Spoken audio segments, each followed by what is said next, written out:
Bismillahirrahmanirrahim. Alhamdulillahirabbil alamin arrahmanir rahim maliki yaumiddin iyyaka na'budu wa iyyaka nasta'in ihdinas siratal mustaqim siratal ladzina an'amta 'alaihim ghairil maghdubi 'alaihim waladdallin. Bismillahirrahmanirrahim. Wa man mata wa 'alaihi siyamun fa'tul min Ramadan. Barang siapa yang dia meninggal dan dia mempunyai hutang puasa dari Ramadan diuzrin yang disebabkan karena ada uzur. Kaman afthara fihi limaradin, seperti ada orang tidak puasa karena sakit. Walam nyatamakkan min qadaihi, dan belum mampu untuk mengqadainya karena masih sakit. Ka'anis tamarro maraduhu hatta mata, seperti setelah Ramadan selesai, masuk Syawal, sakitnya masih terus menerus sehingga meninggal. Fala isma alaihi wala tadarraka lahu bil fidyah, maka tidak dosa baginya dan juga tidak usah difidyah, dan juga dia boten dosa, jadi tidak dosa dan juga tidak usah difidyah. Ini bagi orang yang di waktu Ramadan sakit yang benar-benar sehingga dia tidak boleh puasa. Kata dokter, Ramadan selesai masih sakit, sampai Syawal juga masih sakit, masuk bulan Dzulqa'dah meninggal. Maka bagi orang ini tidak dosa, dan bagi ahli waris tidak wajib fidyah dan juga tidak wajib mengqadainya. Wa in fata bi ghairi udhrin, apabila dia meninggalkan Ramadan karena tanpa ada udzur, wa mata qabla tamakkun fihi, dan dia meninggal sebelum mengqadainya, sudah sembuh sakitnya tapi tidak mengqadha, santai-santai aja, maka at'ama anhu ay akhrajal waliyu anil mayyit min tirkatihi likulli yaumin muddu ta'amin, maka disunahkan, niki boten tidak wajib tapi disunahkan bagi walinya mayit tiap-tiap sehari atau tiap-tiap seharinya Ramadan satu mud itu, kalau dari guru saya Dr. Rehat, itu cukup dengan 5 on. 1 mud sama dengan setengah kilo atau 5 on, sudah cukup. Ya, ada pendapat lain mengatakan 6 on lebih sedikit. Nah, dua-duanya boleh dipakai. Tiap-tiap seharinya membayar fidyah 5 on atau setengah kilo.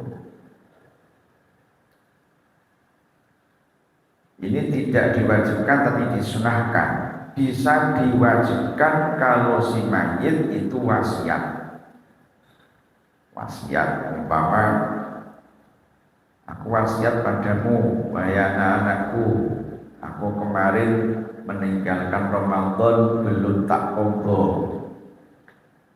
30 hari, nanti kalau meninggal tolong fidyai semua.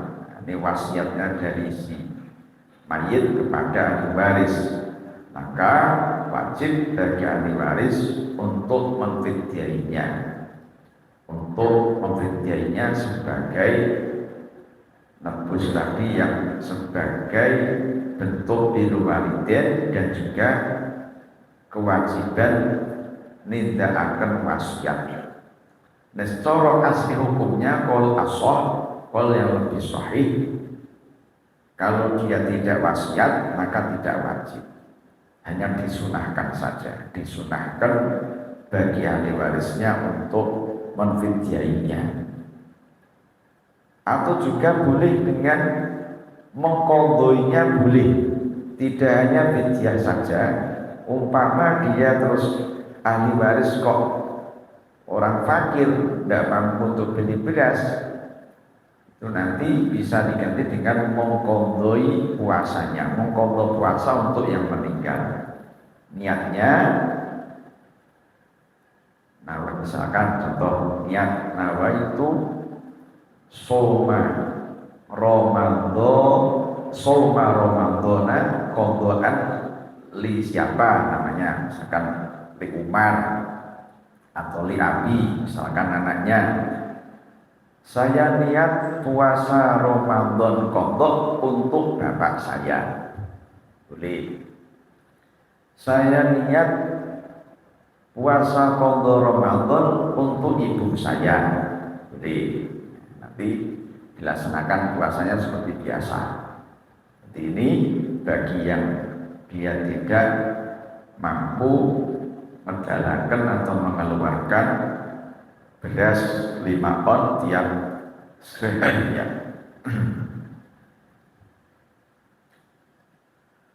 Wasyaikhu wal ajuzu, bisa dipahami ya.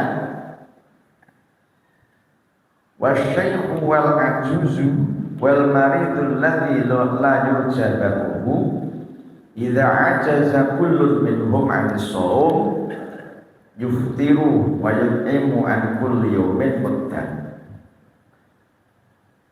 Orang tua yang renta atau yang nini-nini yang sudah lemah, tidak mampu untuk puasa, dan juga orang sakit yang tidak bisa diharapkan sembuhnya.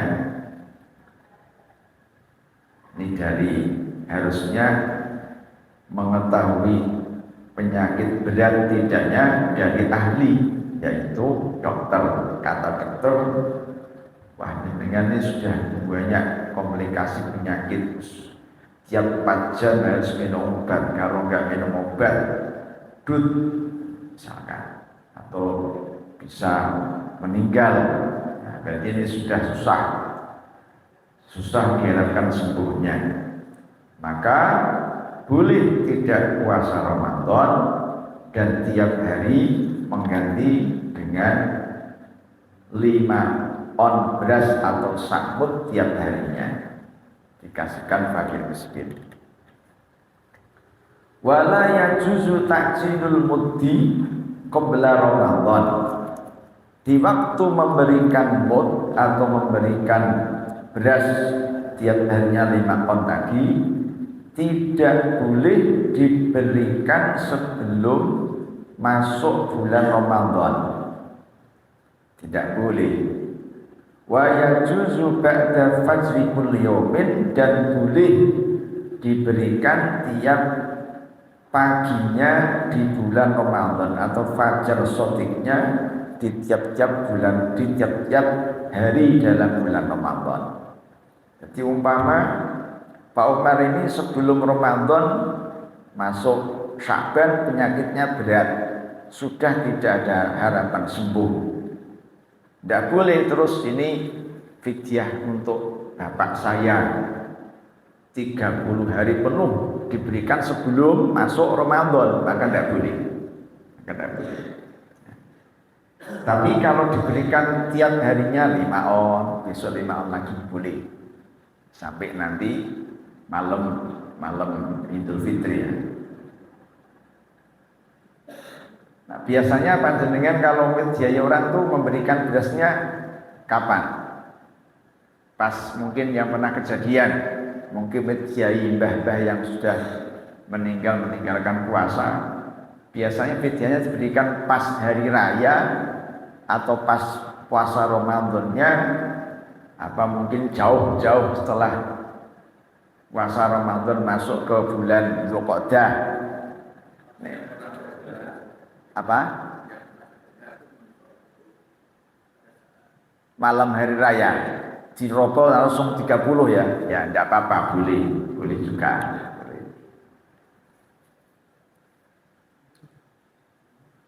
Lah untuk fidyah itu diberikan kepada fakir miskin, bukan kepada masjid. Jadi fidyah jangan diberikan masjid, enggak boleh. Nah, diambil lagi, balikan.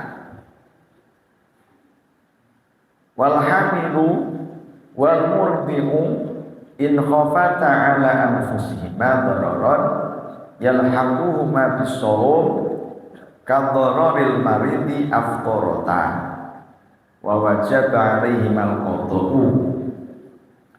Orang hamil atau orang yang menyusui jika khawatir atas kandungannya, kalau puasa Ramadan bisa keguguran atau bisa sakit, atau jabang bayi yang butuh ASI, kalau puasa Ramadan ASI-nya nggak keluar, khawatir anaknya sakit, maka boleh dia tidak puasa dan wajib baginya untuk mengqadha dan juga wajib baginya membayar fidyah. Wa wajib alimal qadha, kemudian wal kafarah. Kafarahnya adalah aykhrija kulli yawmin muddan, tiap-tiap hari memberikan 5 on atau 1 mud. Wa in khafata alaihima, saya ulang lagi ya. Jadi orang hamil dan orang yang menyusui, kalau dia mengkhawatirkan dirinya sendiri, maka wajib qadha saja. Apabila mengkhawatirkan kandungannya atau mengkhawatirkan jabang bayi anaknya, ketika tidak puasa khawatir ASI-nya tidak akan keluar sehingga anaknya jadi sakit, mengkhawatirkan itu, maka wajib qadha dan kafarat. Wajib qadha dan kafarat. Jadi untuk membenarkan beberapa pendapat-pendapat yang mungkin keliru, orang awam sing kurang pas dalam menghukumi, mereka nganggepi angger pokok wong hamil wajib fidyah, tidak sah qadha. Kan ada yang seperti itu. Nah, tidak ada seperti itu. Jadi orang hamil, orang yang nyusui itu nanti ada 2 perincian. Jika mereka mengkhawatirkan kandungan atau mengkhawatirkan ASI-nya, maka wajib qadha dan fidyah. Jika mereka mengkhawatirkan dirinya sendiri, kandungannya sehat, tidak apa-apa kalau puasa, tapi tubuhnya si ibu atau yang si menyusui ini yang akan menjadi sakit karena punya penyakit bawaan, itu nanti wajib qadha saja. Wal maridu wal musafiru safaron tawilan yuftirani wa yaqdiyani. Wal maridu orang yang sakit, wal musafiru dan orang musafir yang safaron tawilan, yang musafirnya jauh, mubahan dan perjalanan yang diperbolehkan. Perjalanan yang mubah di sini mengecualikan perjalanan yang maksiat. Mubah itu seperti berjualan dagang, itu mubah. Atau yang ada yang perjalanan yang wajib seperti kita ibadah haji atau silaturahmi. Ada perjalanan sunnah yang misalkan silaturahmi ke bapak ibu. Kalau memang doror, saking jauhnya perjalanannya terus wah kalau tidak mokel ini saya bisa semaput ini, misalkan, maka boleh dia mokel atau membatalkan puasanya. Tapi wa antasumu khairul lakum, jika dia mampu menahan, maka menahan itu lebih utama, berpuasa lebih utama daripada mokel atau daripada membatalkan. Wa yaqdiyani, ketika dia membatalkan maka wajib besok setelah Ramadan untuk mengqadhonya.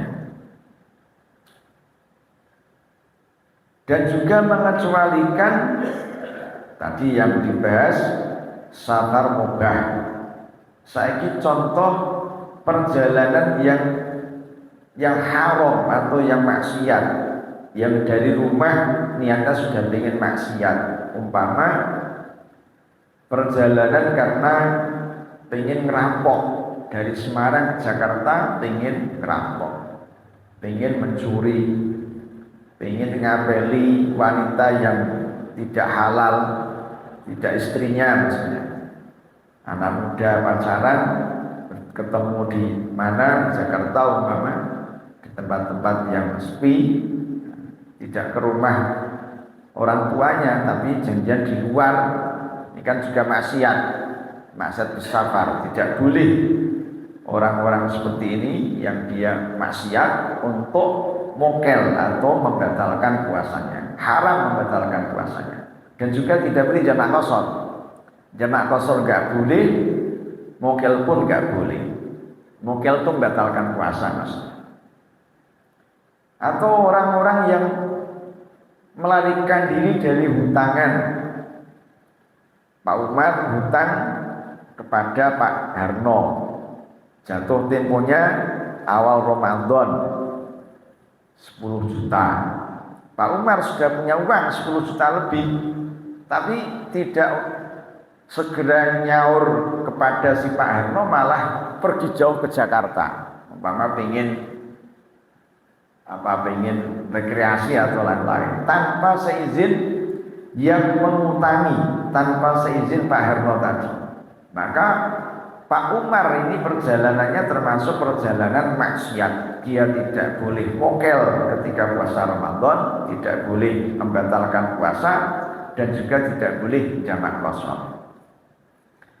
Atau seorang istri yang dia pergi tanpa izin suami, itu juga termasuk maksiat bisafar.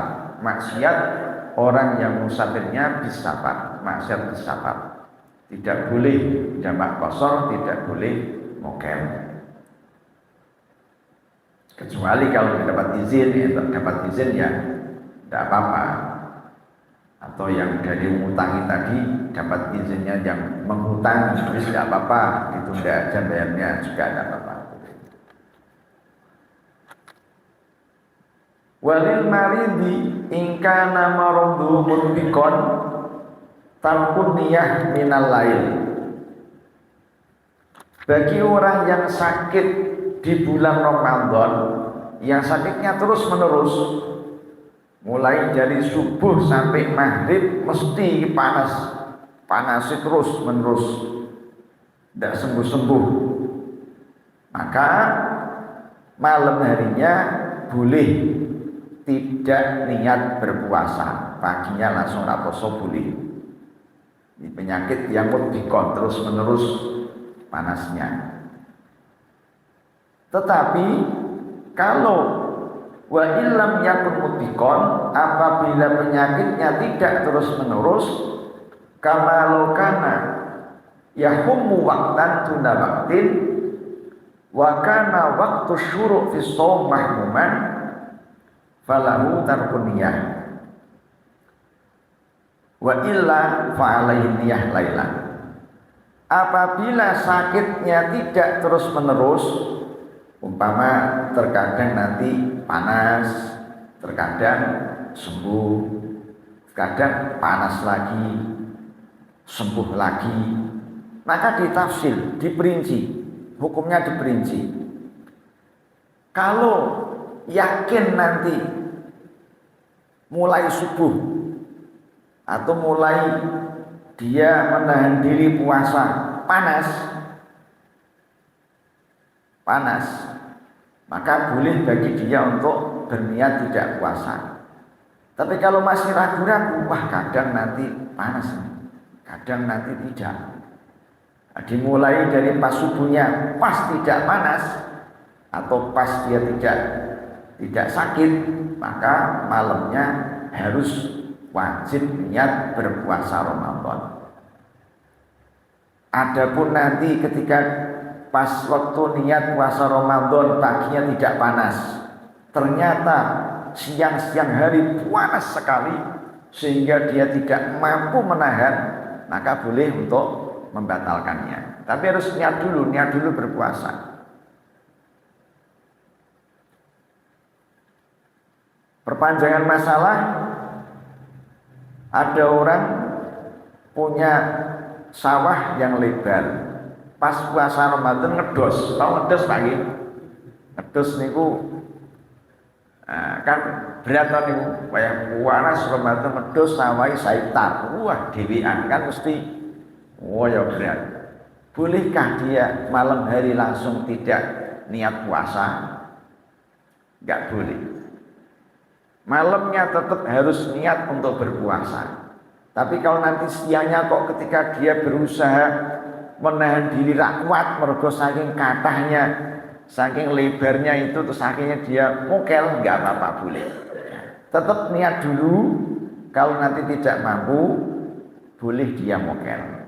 Tidak boleh langsung terus rasa poso, enggak boleh. Paham ya? Itu pernah saya ditanya tukang becak. Ada tukang becak Semarang kan pas mungkin suruh nganter ke daerah yang sangat tinggi, bolak-balik dari Juher ke Gedung Mundu kan naik itu gitu, atau ke Tanah Putih mau balik menaik cukup beras munggah menaik pas wayah panas untuk beras pirang-pirang nguntel. Apakah saya nanti malam hari boleh Pak Ustaz langsung dasar puasa, besok itu ada pesanan banyak untuk ngirim barang yang naik ke atas turun-turun, itu berat sekali Pak Ustaz. Anda boleh, jenengan tidak boleh langsung terus wah dasar puasa lah, besok karena ada banyak pesanan untuk ngirim barang ke jauh sana nanti juga saya nggak kuat, nggak boleh. Tetap malamnya harus puasa, harus niat puasa. Malam niat nawaitu semangat niat puasa. Adapun nanti kalau dia kirim beras, kalau dia kuat tetap menahan, kalau sudah tidak kuat ya boleh batalkan. Itu boleh batalkan kalau kenyataannya memang dia tidak mampu. Jadi hukumnya sama dengan yang orang yang sakit tadi. Jadi ini pas dia melakukan dalam keadaan sehat, ya harus berniat, namanya niat.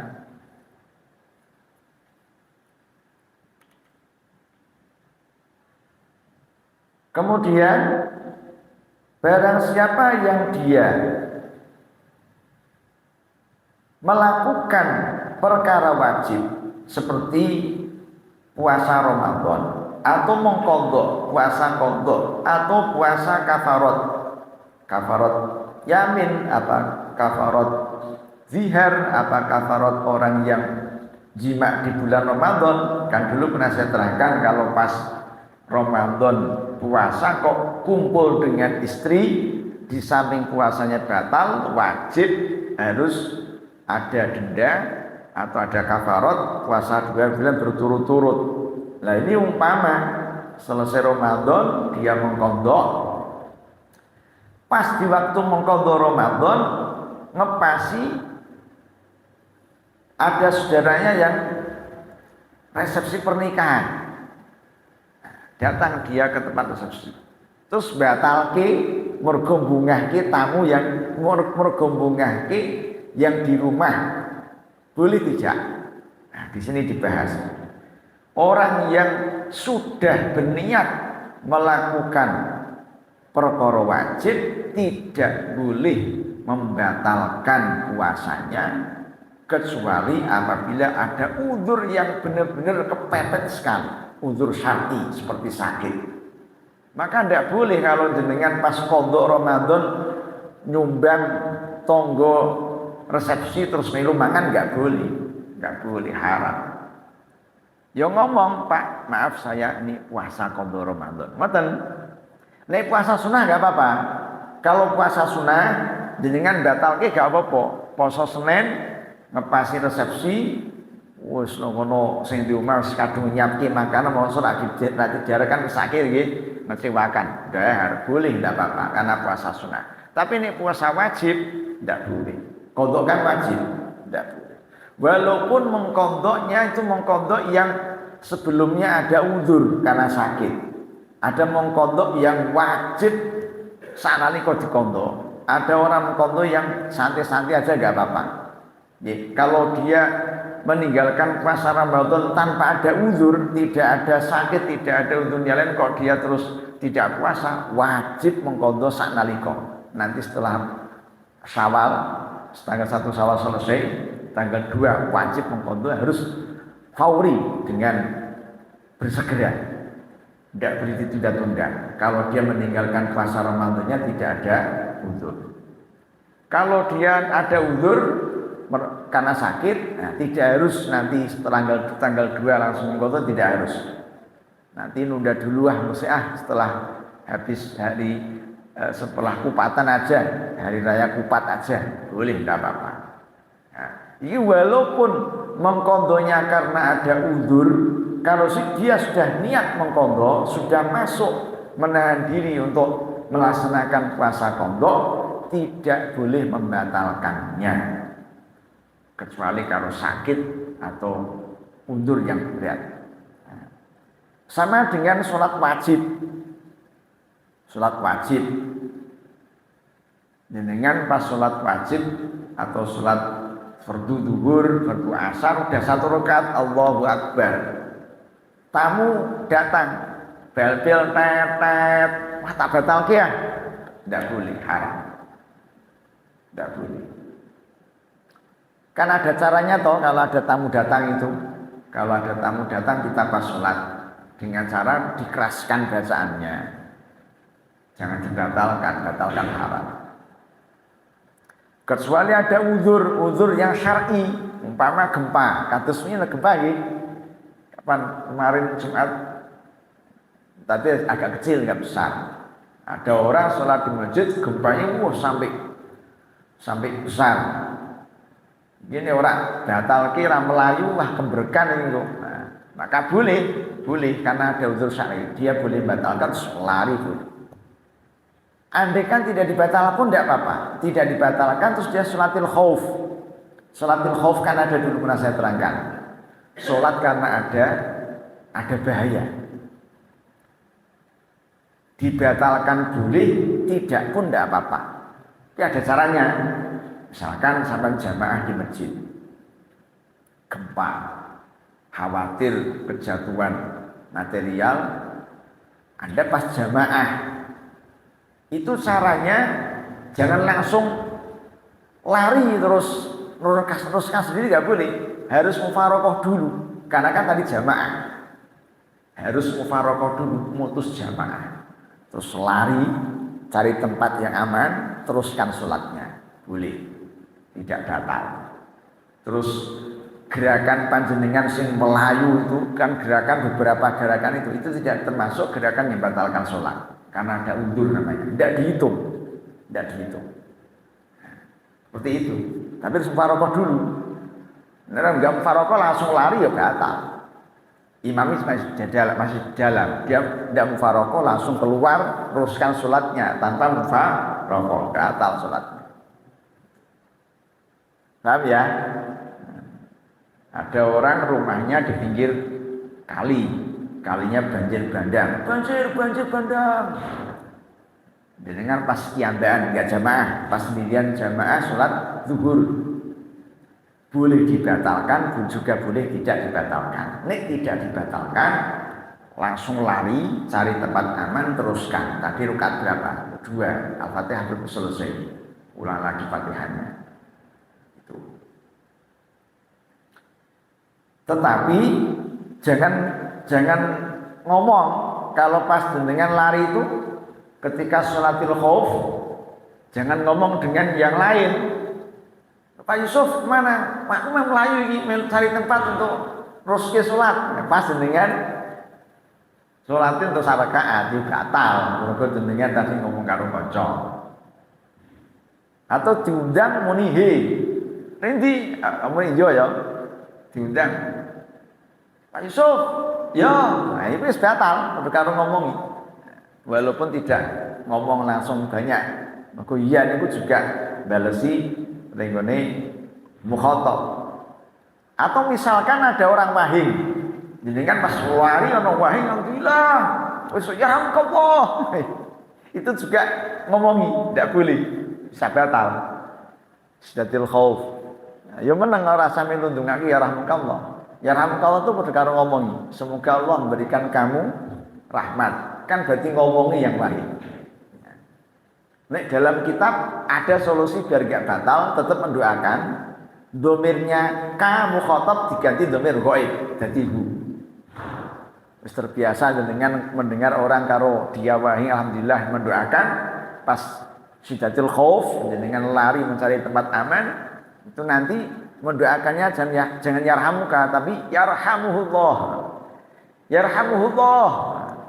Terus doa itu kalau jenengan tadi baca Al-Fatihah itu termasuk memutuskan mualah Al-Fatihah. Kan baca Al-Fatihah itu harus beruntun terus tegese sambung nyambung. Tidak boleh putus dengan kalimat yang lain. Umpama jenengan iya karena budu wa iya karena stain. Wahai alhamdulillah alamin. Yarhamuhullah. Itu berarti jenengan beriyakan abudu selesai ada doa yarhamuhullah mutus dengan ayat berikutnya. Maka tidak boleh. Jadi nanti jenengan tidak boleh langsung ihdinas siratal mustaqim, tidak boleh. Tapi ngulang lagi ya kana abudu ya kana stain. Baru ihdinas siratal mustaqim. Tidak boleh langsung ihdinas siratal, tidak boleh. Paham betul ini? Atau dipisah dengan dulu sudah Pak terangkan ya, tidak paling dibuka lagi. Atau dipisah dengan dehem-dehem. Dehem-dehem itu sing itu dehem-dehem. Nek batuk beda lagi, batuk kan asli. Nek batuk itu tidak mutus mualah. Tidak mutus. Kalau dehem-dehemku misalkan imamnya lama kelamaan. Sampai maca suratnya Al-Fatihah baru ya kana abudu rutine suwe iya kana abudu iya kana stain. Ihdinas siratal mustaqim. Tidak boleh. Terputus dengan dehem. Dehem itu kalau lebih dari dehem itu kalau 2 kali berturut-turut sekira bisa mengeluarkan 2 huruf bisa batal.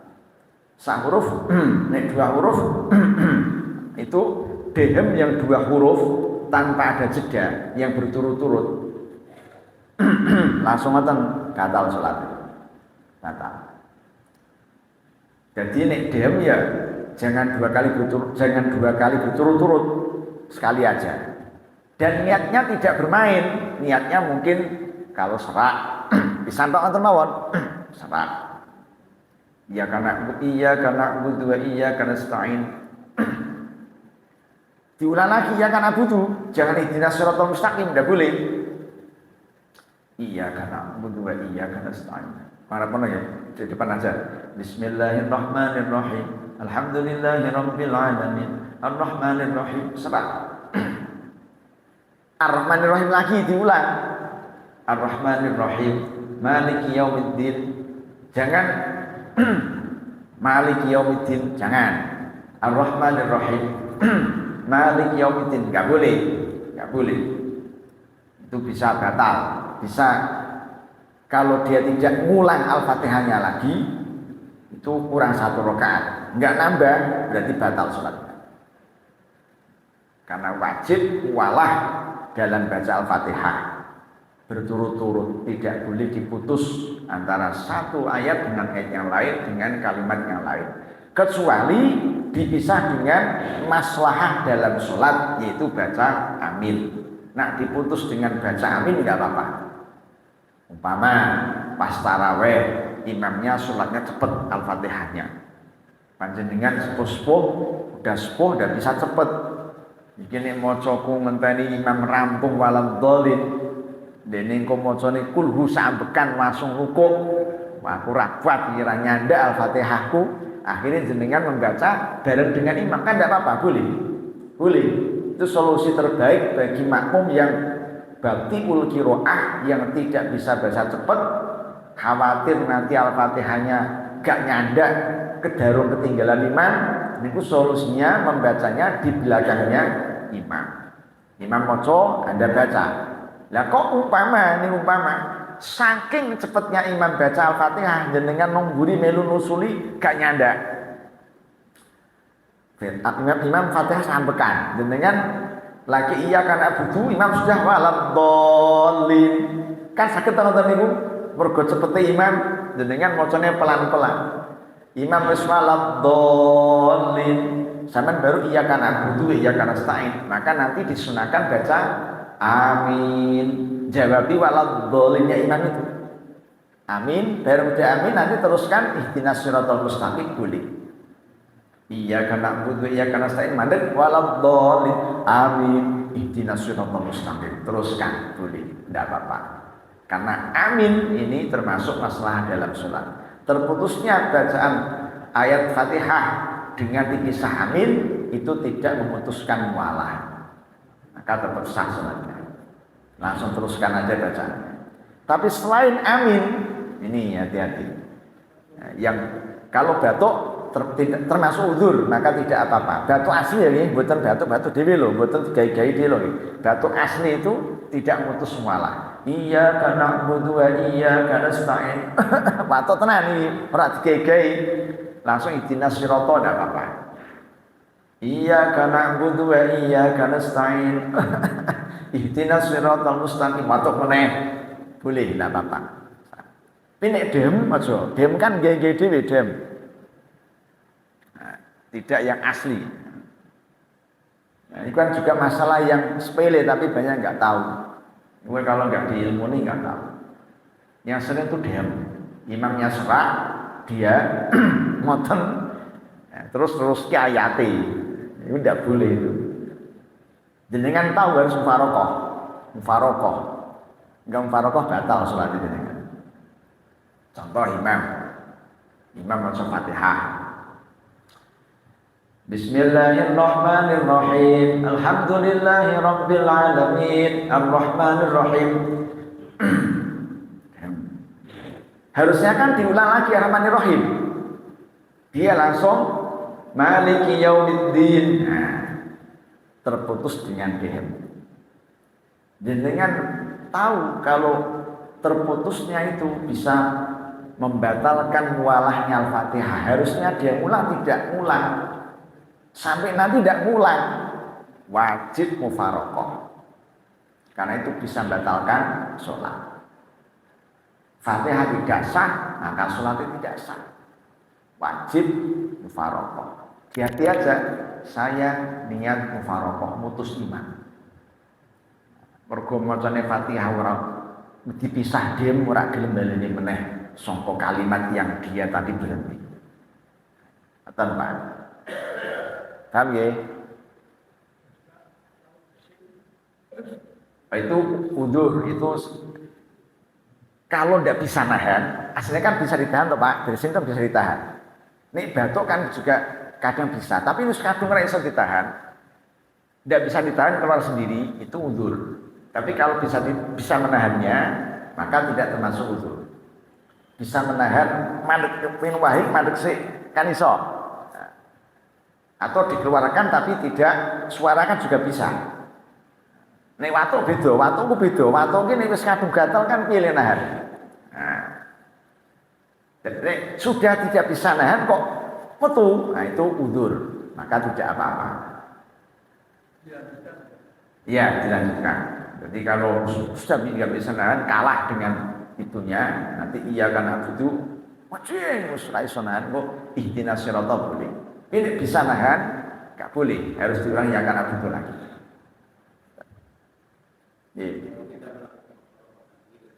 Ya. Iya, iya. Nah, nanti biar tidak terlihat orang awam yang tidak melihat kita buruk, wah kok ini. Nah, barengkan aja nggak apa-apa gerakannya. Nah, tapi kita baca sendiri. Baca Fatihah sendiri, nanti rukuk dibarengi, nanti kita caranya biar tidak nunggu dengan baca surat-suratan. Nah, kita ketika rukuk kita nyamai dia rukuk gitu. Salam ya nanti salamnya kita tidak nopo. Jadi pas kalau bisa ngepasi dari awal ya. Nek dari awal kan bisa ngepas itu. Bisa ngepas gerakan dibaraknya samakan kan bisa. Sing repot nek salate maghrib 3 rakaat baru dapat 1 rakaat. Kan nggak bisa ngepasi. Dia pas tahiyat akhir, kita belum tahiyat akhir. Maghrib jamaah imam, jenengan baru dapat 1 rakaat. Imam tahiyat terakhir kan kita belum saatnya untuk tahiyat akhir. Terus panjenengan mufaroqah niatnya, ya harus berdiri, jangan duduk. Duduk lama ya batal. Boleh. Batal. Yang oh iya harus baca jenengan tahiyat akhir. Niki sing kula bahas wau, nek mufaroqah kan mutus jamaah kita harus membaca sendiri bacaannya. Fatihah baca sendiri. Tidak usah nunggu-nunggu dia.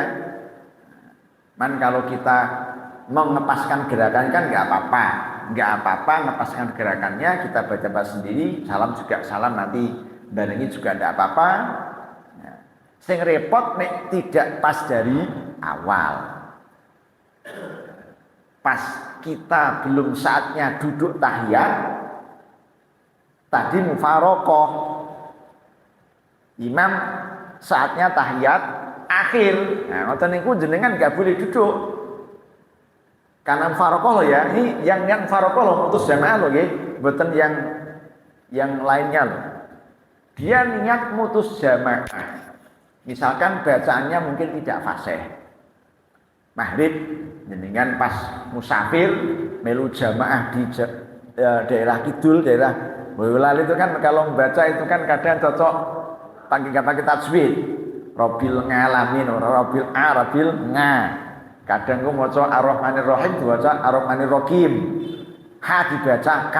Itu kan merubah makna, harus mufaroqah, kalau enggak batal. Harus mufaroqah. Jenengan ketika jamaah kok lihat seperti itu, harus mufaroqah, mutus jamaah. Nanti baca sendiri. Nah, kalau pertama enggak tahu di rumah sana pertama dia takbir, wah bagus inilah Allahu Akbar. Kita makmum Allahu Akbar, makmum juga makmuman. Dengan prasangka bacaannya bagus. Ternyata bacaannya tidak bagus, merubah mana? Langsung mufaroqah baca sendiri. Baca Fatihah sendiri, baca sendiri. Lagi ini pas mahribani sudah dapat jenengan baru dapat 1 rakaat, imamnya kan berarti pas tahiyat, imam tahiyat, jenengan belum saatnya tahiyat. Tadi mufaroqah, maka tidak boleh duduk jenengan, harus berdiri. Nah duduk batal jenengan. Ayah yang mutus jamaah, yang mufaroqah tadi belum mufaroqah.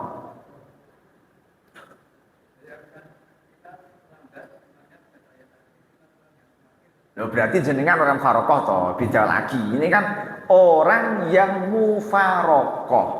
Jamaahnya tadi dari tengah atau dari awal. Dari tengah yang dia tidak ngepasi gerakannya dengan imam. Mufaroqah mutus jamaah kan jadi dirian. Maka gerakannya kan harus sendiri, tidak boleh kepada imam. Ngepasi imami tahiyat akhir dengan sholat maghrib lagi untuk sarakaat. Maka harus berdiri tidak boleh tahiyat. Ayo dulu wong ben karepe. Engko nek takoni wong, "Lho, Pakmu kok imam tahiyat sampean berdiri, aku mufaroqah mau ngono." Jelasno men paham nggih. Jelaske wis ben itu aja ngono. Ya ini betul ya, kalau itu malah batal. Ten. Tapi rawane takok lagi, gawane takok. Sepenting apa dikit ya. Bisa dipahami ya maksudnya? Ngoten to. Lah, gimana Pak? Iya jam siluwe lagi. Rokat ketiga itu kan bacaannya sipil, jadi kita nggak tahu dia bacanya betul kok. Oh, nggak apa-apa, husnuzon. Kalau disir nggak apa-apa, ikut aja. Nggak apa-apa. 3 rakaat yang ketiga kan sir toh, nah, nggak apa-apa. Makmuman nggak apa-apa. Oke. Kan tidak tahu bacaan dari awalnya bagus apa tidak. Husnuzon, dari husnuzon. Mungkin tadi bacanya bagus. Oh, no way enak. Dan duhur asar kan sir toh, betul kelihatan toh. Nah, husnuzon. Sapi, bokber, sah. Gini. Ya, anda panggil gimana? Gini. Ya. Gini. Ya. Gini.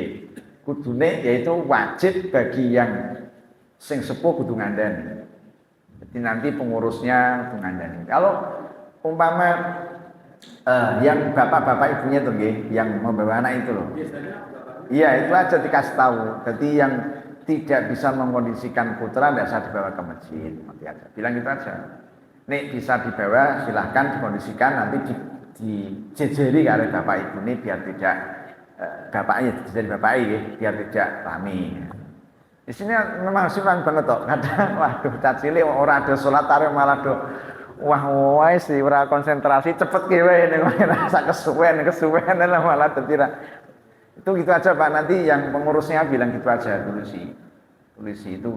Ya walaupun tidak yang terganggu tidak batal, tapi kan kurang khidmah lagi, kurang khidmah. Ya tidak batal, sholatnya tidak batal. Tapi kewajiban si wong tua kudu wajib ngandani. Tidak boleh ngejarke, tidak boleh. Ngejarke dosa itu, dosa. Sing tua sing dosa sing wong tuane. Bocah cilik urung balik kok. Nanggung dosa. Itu bisa dibawa. Kalau tidak bisa diatur nggak bisa dibawa. Wis nek gede wis iso dhewe ya. Bocah cilik ku anggere gede wajib wis iso dhewe. Wajib ngerti poso, wajib ngerti sholat Jumat wis ngerti dhewe.